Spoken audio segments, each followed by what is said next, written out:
Today I'm going to be talking about turning geology upside down, some completely new approaches to traditional sedimentology. So there are many sensible theories in geology built on years of painstaking work and detailed observation, and that's great, but this presentation is not about those. Instead, we are going to look at the outer limits of sedimentology and beyond. We're going to look at some unlikely environments, applying geological concepts in totally novel ways, and thinking outside the box.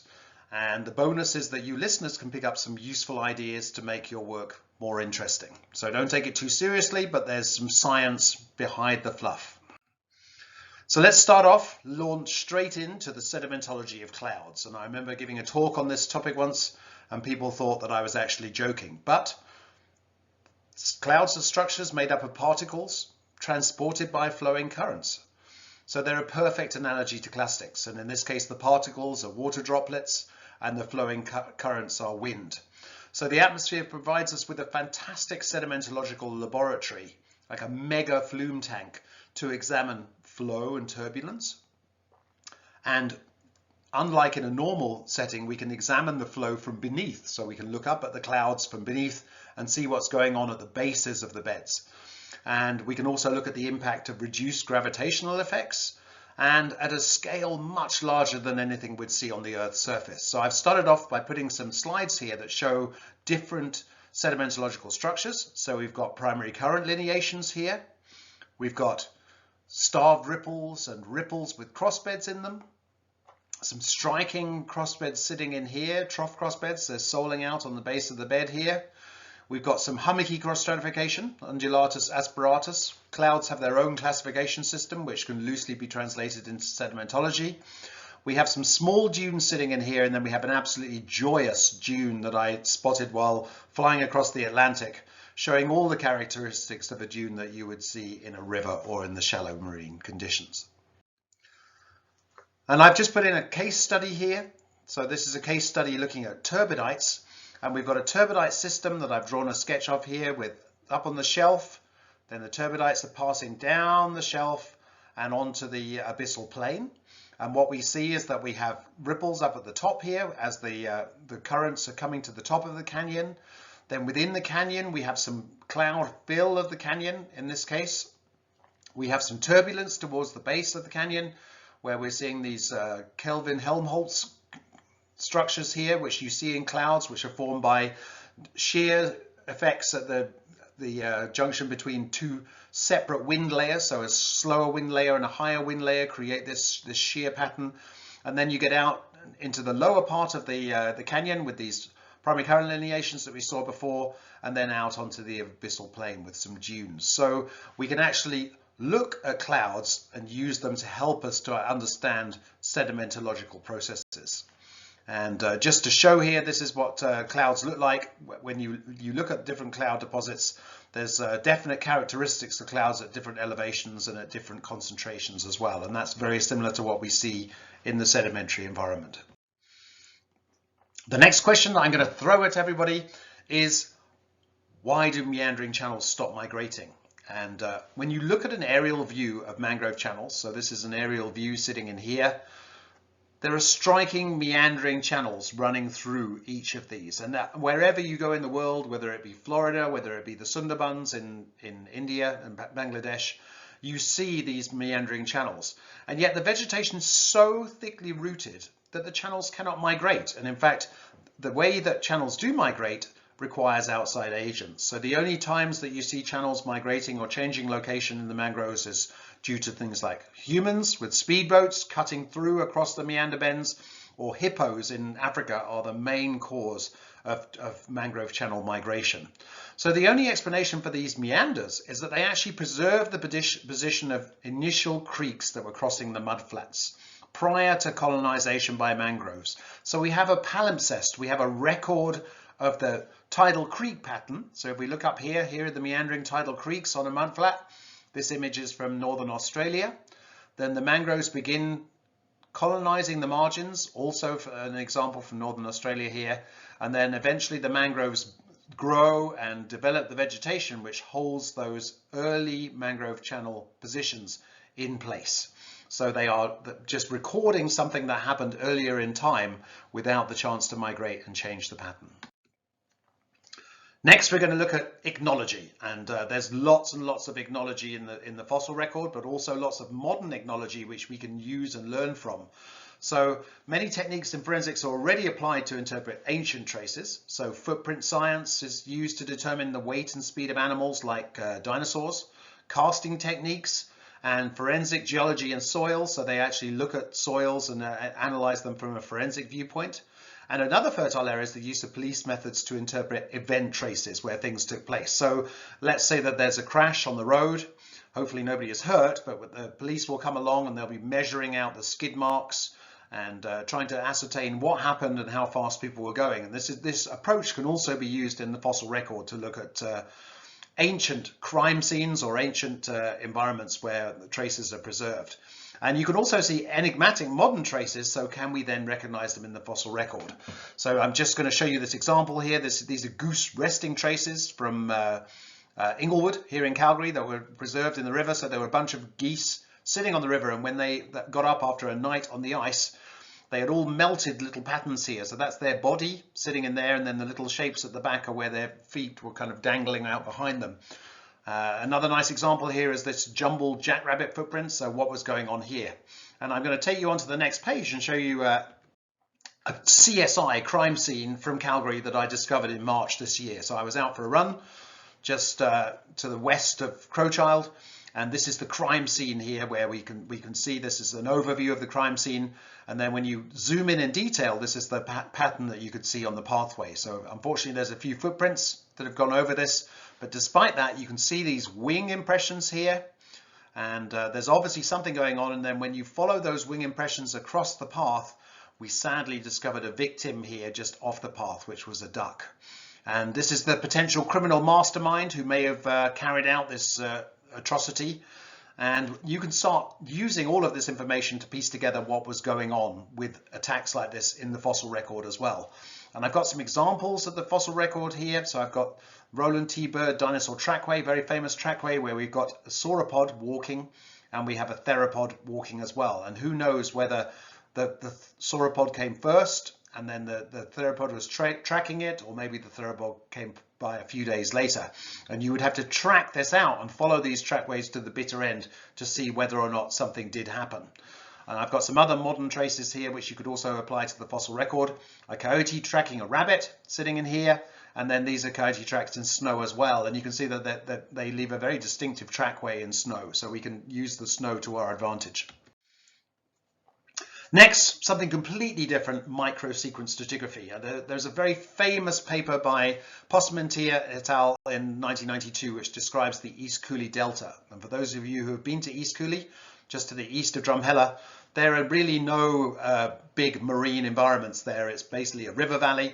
And what happened was that Parmentier and his friends were out observing a ditch, and there was a small rainstorm in the ditch, and that rainstorm allowed a very quick transition through a whole parasequence where what we saw was we were at a low stand, then the rain came and the rain filled up this ditch, this 30-centimeter ditch, and so that was your transgressive environment. And then you ended up with a high stand when the rain stopped, and then the rain gradually fell, and the rainwater that was draining from the land then developed an incised valley during the development of the next low stand. So they were able to map out these structures here, and you can see the scale there. That's a 15-centimeter scale bar, so the whole delta is only about this far across. So this is something that you can take out when you go out into the field, and you don't necessarily just have to look at large ancient structures, but you can look at modern structures here. And these are tiny channels observed after a rainstorm in Calgary. And so that meander bend there is about 15 centimeters across, with a beautiful cut bank and a nice point bar here, a nice braid bar sitting in here as well. So we can also look at these modern structures and then use them to learn about the fossil record. Further examples of these, the Inglewood Delta. So this is another place where you might not expect to see a delta. So this is actually a canal deposit. And in the canal, we have some stormwater drainage coming into the canal from one side. And there's the little tunnel there where this drainage is coming in. So the drainage is actually coming from forest lawn back up here towards the northeast. and the drainage comes in and it deposits all of this sand, silt and gravel in this small delta here. The delta is only visible at low tide. This is at high tide, so high water, so after the melting season. So this is May, and that whole delta has completely disappeared here. This is a picture from Google Earth. And yet at low stand, so this is probably in February or March, we can see the whole delta beautifully exposed, and you can walk it out and you can go and have a look at the sedimentary settings in here. Once again, you can see this incised valley here with a meandering channel fill. You can see these current ripples, and then my daughter and I were able to map out the different grain sizes. So this is the source, so this will be that tunnel, and then as you map out, you can see that there's gravels, sands and mud. So there's partitioning of the sediment load across this tiny delta, which is probably only about 50 meters across in total. Another type of delta that we see in Calgary, which is not easily recognized, is the bayhead deltas. So bayhead deltas they're a bit of a mysterious topic all round. The bayhead delta is defined as a sedimentary system that forms at the head of an estuary or embayment where sediment-laden freshwater enters brackish bay waters. So what happens is that you expect to see the bayhead delta building out within a confined channel as it heads out into a marine realm. But I believe that that definition is too limited, because you can equally see similar depositional settings in freshwater environments. And we had a beautiful example here in Calgary in our main reservoir, the Glenmore Reservoir. So this is the Glenmore Reservoir sitting up here on this map, and this is how it is now. But this map is taken from the 1930s, and what we had was this meandering channel. This is the Elbow River coming down through this area and then feeding out further down towards the downtown area in Calgary. And then they decided that they were going to build a dam here to build a reservoir for supplying drinking water to Calgary. So they built a dam down here in 1935, and then that led to a gradual transgression. So that transgression is as the water was dammed, the water level rose and it flooded back, and all of the sediment started being trapped up here at the head of the Bayhead Delta. So in this part of the Bayhead Delta. So you can see here's the Bayhead Delta building out towards the reservoir itself, and about 17% of the reservoir has already been filled by this sediment, and it's being crossed by these meandering channels. So when you look at this, you can see here's some of the meandering channels on that delta top. So these are all sediments that have been deposited over the last 70 years since the dam was built. And then there are also lagoonal structures in here. There are oxbow lakes as well. And all of these sediments have been deposited in that short time period. So we can use this example from freshwater environment to start learning about what happens in a more marine setting and in the ancient as well. So I put in an imaginary log here showing the underlying sediments deposited when the Elbow River was still flowing, with floodplains, some glacial sediments and lacustrine sediments here. There's the sequence boundary when we start building, we built the dam downstream and we start transgressing. So we fill up with lacustrine muds, and then these deltaic deposits build out over the pro-delta muds. And it would be great to get some funding to actually drill on this delta top here to see what's really happening with the depositional settings underneath, and then maybe apply that as an analog to ancient, similar Bayhead deltas in the ancient record, of which there are many which are making up reservoirs within Alberta. So let's move on to look at the sedimentology of winter. And there's a variety of ephemeral sedimentary structures that you can see in ice and snow. We've already seen the goose resting traces, but there are many other traces and sedimentary structures that you can see in these conditions. And these include dunes and ripples. You can see these ones here, which these ones are actually from Kananaskis, these top two. This one is from further south, South America. There are also ice balls rounded by waves, and we've got these ice balls here from Siberia. So what happened is that the ice is breaking up in shallow marine conditions and then being rounded by waves. There's a dog there for scale, so this is a useful analog to oolites and shows some sorting patterns. We also had some hailstones here, and these hailstones, sadly, I took a picture of these in my garden after my car had been turned into a bit of an egg box by the hail. But there were some interesting dune structures that built up of the hailstones that were being washed along the gutters. And then finally, there's some beautifully preserved animal traces. And yes, these are very temporary and ephemeral, but they do provide great examples of things that we can then look for in the fossil record. So this is a duck landing trace with the skid marks here, and then the animal coming to a halt in the snow And this is something I don't believe has been documented in the fossil record. So this is something that we should be looking out for. Let's move on to look at urban deposition, and this is an idea of mine about how sediments accumulate through time. And this all started because I went to the Roman baths, and you can see these baths sitting down here, and there's obviously been, when they were built, the baths were at this level, and now since then the whole of Bath has kind of grown up around the area where the Roman baths are preserved. So in 2,000 years, the level has gone from water level up to this level here around the city. So we've actually gained around 8 meters in around 2,000 years. So I thought, well, that's interesting. So we went on holiday to Barcelona, and in Barcelona you can go to Barcino, which is below Barcelona. So you can go into this building which looks like nothing, and there's you pay your money and get into an elevator. They take you down 7.5 meters below the surface, and there are Roman remains in there. So once again, we can see that the deposition rate here has gone from this level, where the Roman remains are, up to this level at surface, around 7.5 meters in 2,000 years.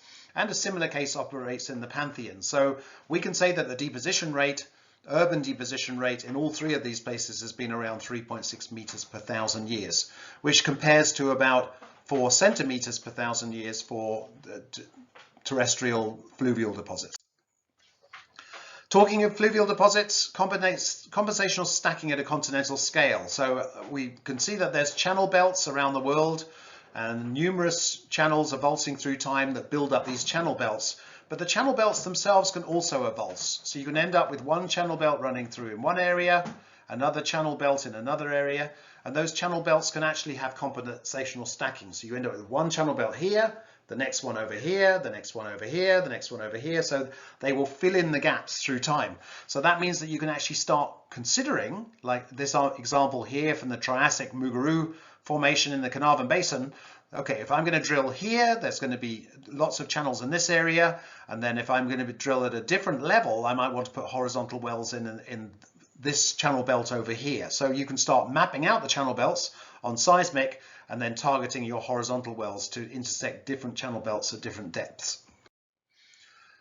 Cementation speed. Many people think that cementation happens over geological time. So it takes a long time to cement up rocks.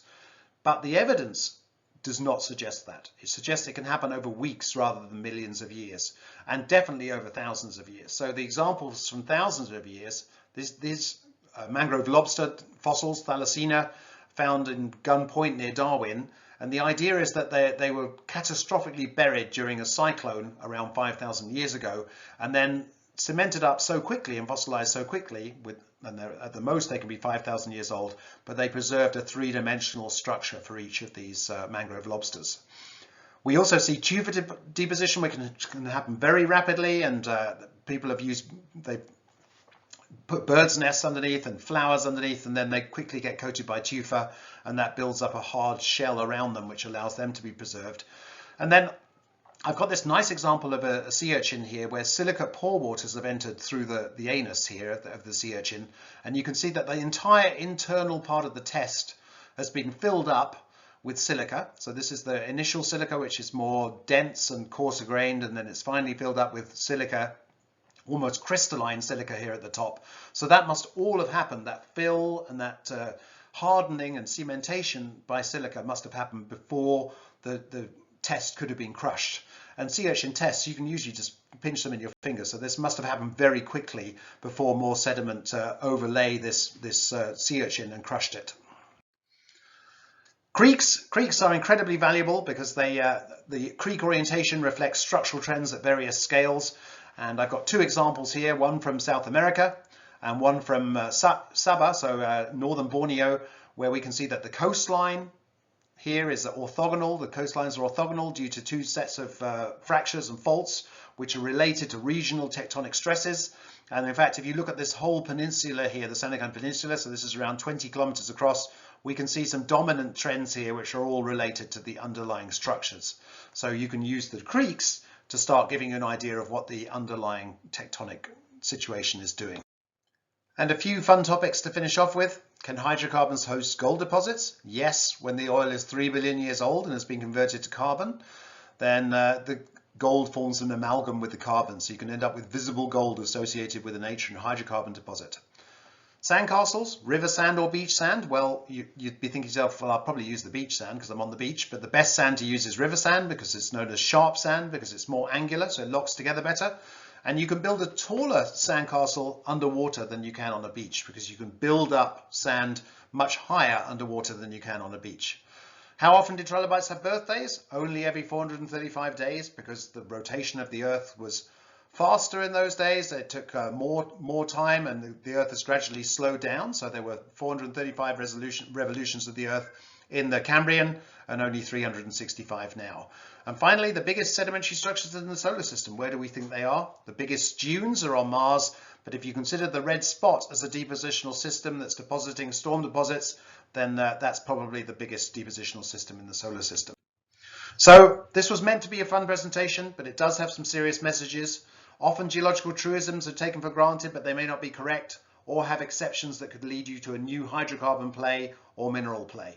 And we should use our modern environments as analogues, which are scale independent, cloud, snow, whatever works, to try and learn more about our environments. And finally, never be afraid to ask why. So thank you very much. And if anyone has any questions, please fire away.